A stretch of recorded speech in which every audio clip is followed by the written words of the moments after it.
Oriada TV, salamat po sa suporta. Oriada TV, shout out. Pati mali sa bangka lang. Yun lang. Pa, hindi mo na yung kaya pa. Kikita na ako doon. Bangka daw, Piniel. Sabi niya, gusto niya ng bangka. Eh, Ano masabi mo doon, Piniel? Siguro po ano. Tumutulog Tapos magaganon ka. Nakaupo lang ako sa bangka sa taguan. Kung abutan ka ng masamang panahon, baka dun yun tayo ikamatay mo.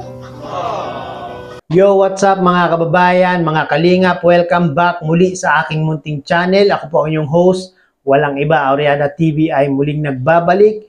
Isang mapagpalang araw ng linggo po sa ating lahat. Nawa ay nasa mabubuti po tayo mga kalagayan habang pinapanood ang video na ito. At mega love shoutout Kuya Bal Santos Matubang, Kalinga Prab at Ate Edna Vlog. Sa mga hindi po nakasubscribe sa kanilang mga channel, pakisubscribe nyo na po yan mga kababayan, mga kalingap, at panoorin po natin yung kanilang mga ina-upload na video sa araw-araw nang sa ganon ay maging kaisa o makatulong po tayo sa kanilang mga channel at may pagpatuloy po nila yung kanilang isinasagawang programa. Yan po ang paglingap sa ating mga kababayan. Katulad na lang po ng pamilya nila Piniel, no? At ito nga po si Kalinga Prab, mga kababayan, mga kalingap, ay sinadya itong si Piniel sa Sorsogon at ang kanyang tatay para po tulungan at lingapin. Sa pagpunta nga po ni Kalinga Prab doon, mga kababayan, mga kalingap, ay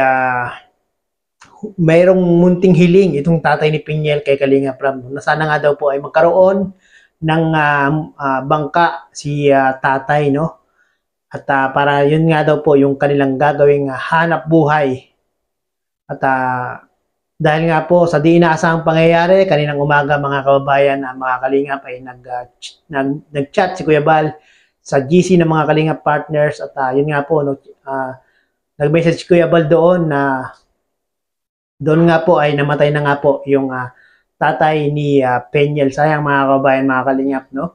At talagang parang inantay lang ni tatay na makarating si Kalinga Prab doon sa bahay nila, no? At wala pa nga pong isang linggo nang bumisita itong si Kalinga Prab doon kala Piniel, no? At sa mga nais pong tumulong, mag-pledge, magbigay ng donation para po sa kay Piniel at sa kanyang para sa pagpapalibing ng kanyang tatay ay mangyari po mga kababayan, mga kalingap, ay paki-contact nyo po si Kuya Bal Santos Matubang or si Ate Edna Vlogs, no, mga kababayan, mga kalingap, no? At make sure po na yung ating makaka-chat, makakausap ay siguraduhin po natin na si Kuya Bal po at si Ate Edna Vlogs po yung inyong makakausap at mapagsesendan ng inyong mga donasyon para dito po kay Piniel at sa kanyang tatay, no? At sana nga po mga kababayan,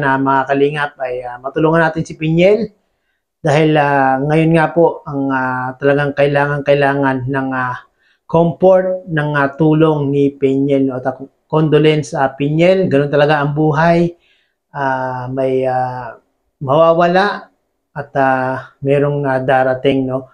At mawala man ang iyong tatay, ay andyan naman ang kalingap, andyan naman si Kalinga Prab at marami ka pang blessing na darating sa iyong buhay, no, sa tulong ng team Kalingap, no. Sa mga hindi pa po nakapanood ng video na ito, mangyari po ay pakipanood nyo po sa YouTube channel ni Kalinga Prab para doon nyo po malaman yung istorya ng buhay ni Piniel nung pagdalaw ni Kalinga Prab sa Sorsogon. Maraming pong salamat mga kababayan, mga kalingap, at muli ay nanood pong muli kayo ng aking reaction video. Maraming salamat po.